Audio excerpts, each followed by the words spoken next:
Hello and welcome to your Newsmax Now update. I'm John Bachman. While Congress continues to struggle to reach a deal on the budget and a government shutdown, many in Washington today are still catching their breath after yesterday's car chase and shootout on Capitol Hill. Investigators wearing hazmat suits searched the Stamford, Connecticut home of Miriam Carey, the woman police blame for all the chaos on the Hill. Investigators say the dental hygienist tried to breach security zones at the White House and the U.S. Capitol. Police surrounded her car, but she took off, and after the chase, officers shot and killed her just outside the U.S. Capitol Thursday afternoon. All this while Carey's infant was also in the car. The child is approximately a year old and is in good condition and in protective custody. Today, family members are suggesting that Miriam suffered from some sort of depression or mental illness. Also, one Secret Service officer and a Capitol Police officer were injured during the incident. Both are in good condition and are expected to recover. And turning back from the police lockdown on Capitol Hill to the government shutdown, now President Obama and Democrats say they will not negotiate, and Republicans say they will not surrender as both sides continue to fight over Obamacare and funding the government. Meanwhile, President Obama canceled plans for a visit to Asia for an economic summit next week because of the government shutdown. White House officials say he instead will remain in Washington to deal with the financial challenges facing the country. Congress has to pass a budget that funds our government with no partisan strings attached. The president continues to point to Republicans as the ones who are holding things up because of partisan politics. And Republicans say they're not ready to give up on challenging Obamacare, but they are ready to sit down and start talking. We should sit down and have a discussion. But because there is an insistence on no negotiations, no talking, my way or the highway, we are here. We could see both parties agree on something today. The House is expected to vote on a proposal that would give back pay to furloughed federal workers whenever this shutdown does end. And the Gulf Coast is bracing for a potential hurricane. Tropical storm Karen is still more than 400 miles south of the Mississippi River with sustained winds of 65 miles per hour. But waves are already picking up along the Alabama shoreline, and the storm is expected to strengthen. Gulf Coast residents are stocking up on supplies just in case things get bad.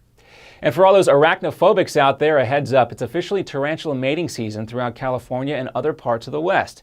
The unseasonably warm weather, when combined with the peak of mating season, should draw out a higher than normal number of these large spiders. They might look scary, but experts also say these guys are mostly harmless.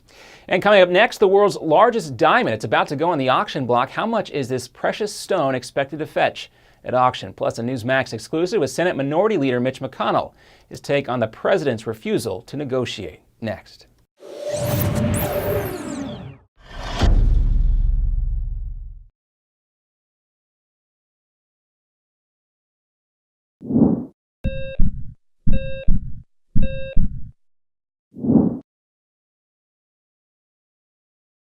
Heart disease is the biggest killer disease in America, and this doesn't surprise me. We are addicted to starches, sugars, fatty meats, and salt.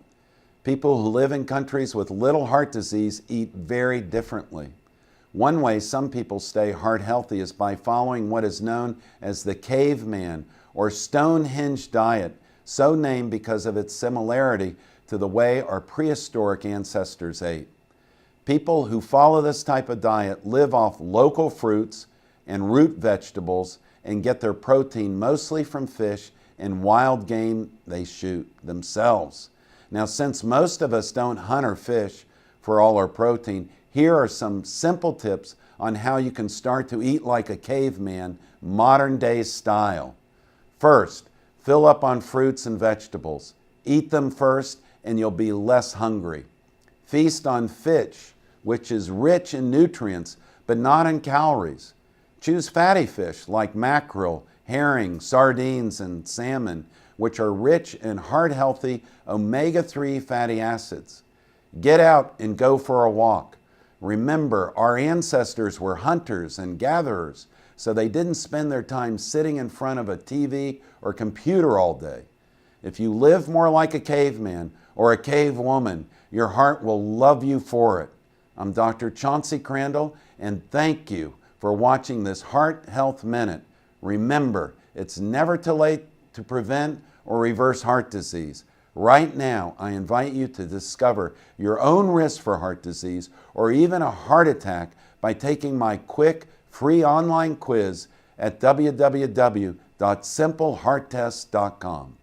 Attention seniors and baby boomers. A new website has been created just for you. SocialSecurity311.com. At SocialSecurity311.com, we reveal a weird trick that could help you add $152,000 to your Social Security payouts. For example, did you know how you file for Social Security can dramatically change the amount of money you collect? One simple step could add up to $1,000 to your monthly payouts. And other loopholes we found reveal 33 ways for big savings on your health care. At SocialSecurity311.com, you will also discover how you could save up to 50% on your groceries, along with 49 other ways to save as much as $50,000 starting today. Newsmax says this website is a critical resource for anyone over the age of 50. So go to SocialSecurity311.com now to find out how you could add extra money to your Social Security checks. That's SocialSecurity311.com. SocialSecurity311.com.